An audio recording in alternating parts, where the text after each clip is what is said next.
Hey, cutie pies. I'm Lanikia. Sorry about that. And you are watching What Happened on the Soaps, the Bold and the Beautiful edition. All right, guys. Let's see. Of course, I started talking, and Mila's like, "Yes, let's make background noise." On a scale of 1 to 10, I'm gonna give this one a 7.5. It was pretty. It was solid. Lord, we go into Steffi and Finn, and they just are happy to continue to be together. Then Taylor comes in and she said, "Whoops," and they said, "No, stay, stay, stay." So she goes ahead and she stays with them or whatever. And then they just talk about how happy they are, and I can't talk about Finn being alive anymore. It's the same discussion. Let's move on.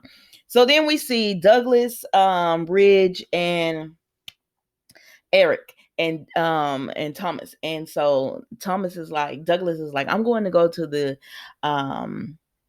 movie room. I guess that you know how some people have the big screen, and it's like set up like a movie theater in their home. So he's gonna go there and watch the Dodgers game or whatever. And then so when they talk, they were like, "Where's Donna?" And she was like, I am she was gone shopping or something with Pam. So then we see that as they're talking and everything, Eric says, "Well, how long are y'all gonna stay?" Now remember who you are. Okay, remember that he had told Hope that he was only gonna stay one night. That's what he told Hope. But yesterday he was looking a little wafy when he had said it. And I said, Hope, you need to tell him how long you're gonna stay, because he told her one night. But now he's acting like it might be longer. I don't know, but that's what he's acting like. Child.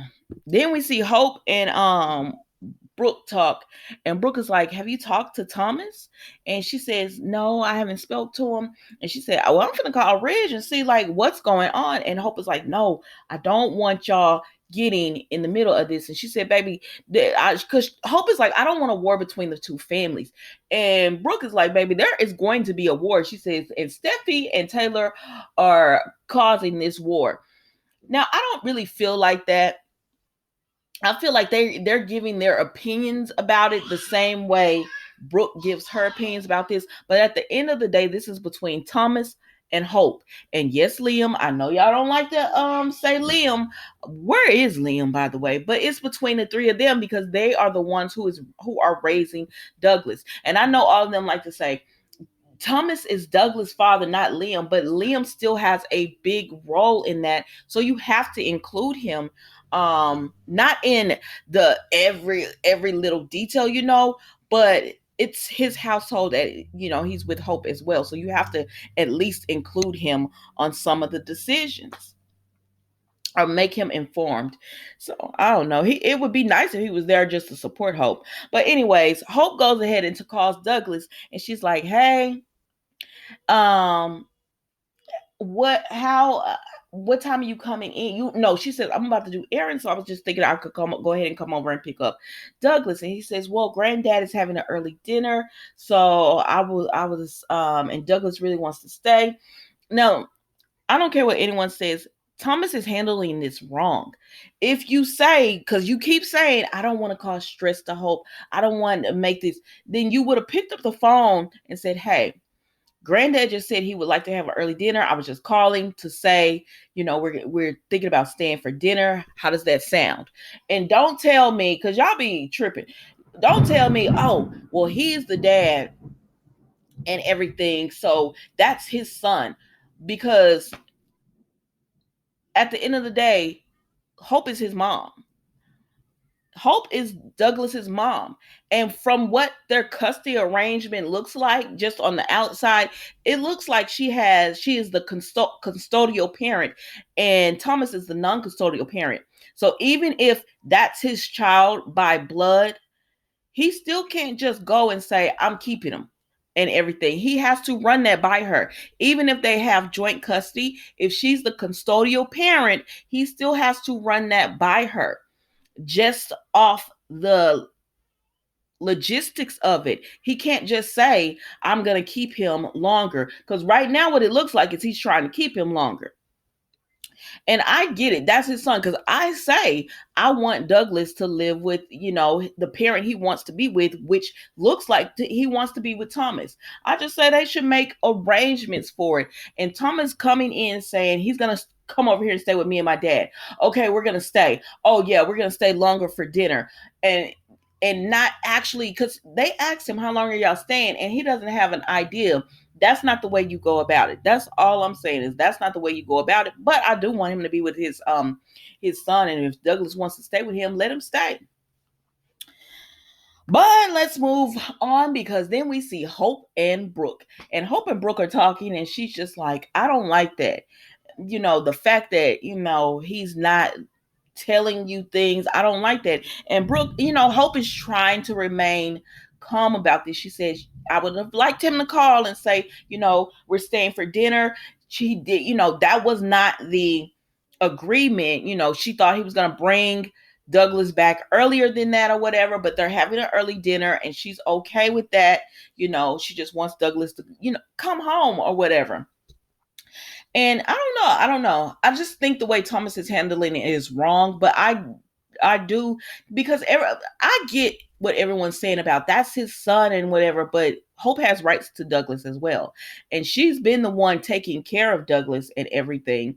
So you can't just say, well, that's my son by blood, not relation, so I'm going to take my son back. No, it doesn't work like that. You have to transition and everything. But that's just my opinion on it. All right, let's move on. So then Douglas, is excited about the dinner and everything, and they're happy. And all of the Finnegans and the Forresters all come together, and they are at Grandpa's house because he wants to have a big family dinner. And then we see Ridge and Taylor. And Ridge talks to Taylor, and he says he's happy. And he says, you know what else makes me happy? You. And I said, see, this is what I'm talking about. This is why Taylor feels very comfortable disrespecting Brooke. Because you're so dang disrespectful. Sir, you're married.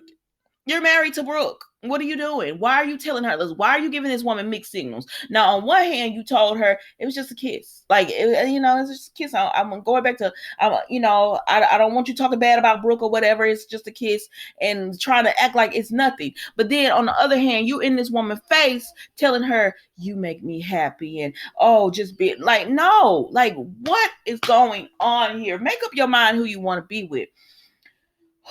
Taylor's my girl, but oh gosh, she's so confused because this man is confused. At this point, let Taylor have this man. Tell him, listen, if that's where you want to be, go on over there and be there. Now, Brooke's not going to do it, but I wish she would. Just like I wish Hope would be like, listen, if you think you going to go ahead and raise your son, go ahead and have, because to be quite honest, Thomas is going to mess up at some point. We all know this. Thomas is going to mess up at some point, and Douglas is going to be right back over there with Hope. Just go ahead and get his son back, so y'all won't even have this little war going on. Brooke, go ahead and give this man to Taylor, because she does not mind him going back, because at this point it looks like she don't care that he going back and forth, waffling between her and you. I don't know, because I like Taylor, borderline like Brooke. But at this point, I don't even care no more. I don't even care anymore, because Ridge is confused and y'all letting him get away with this. Ticking me off. So then we move on. The family's together and they're all happy. Now, Sheila and Deacon are talking, and she pretty much tells him, I'm not going anywhere, sir. And you could get in trouble for having me. And somebody, oh God, I can't remember names, but somebody said in the comments, all Deacon has to say is she tricked him. And I'm like, yeah, exactly. But he acting like, oh my gosh, I'll be gone. But that's probably because he helped the last time, and he knows she would tell that he did. So then Hope calls Deacon, and I think Hope really needed somebody to talk to. But Deacon got Sheila over there, so he like, yeah, baby, we gonna catch up later. So he can't even talk to her. And Sheila just tells him again, I'm not going anywhere. And whether you like it or not, you need this money, and you like other things that I come with. I said, oh my gosh. And she said, so, the only question yesterday she asked him which side of the bed did he want. Today she said, what do you want for dinner? I said, well, Deacon, just be common law married, because that's what it look like this going to be. y'all been killing me. And y'all, that was a Bold and the Beautiful today. Honestly, I said it was a 7.5. Really, it wasn't that interesting, but it wasn't that interesting or whatever. But I'm gonna just make it do what it do. So thank you so much for watching. Don't forget to like, comment, and subscribe to the channel. And I will see you tomorrow for another edition of What Happened on the Soaps, Bold and the Beautiful. Bye.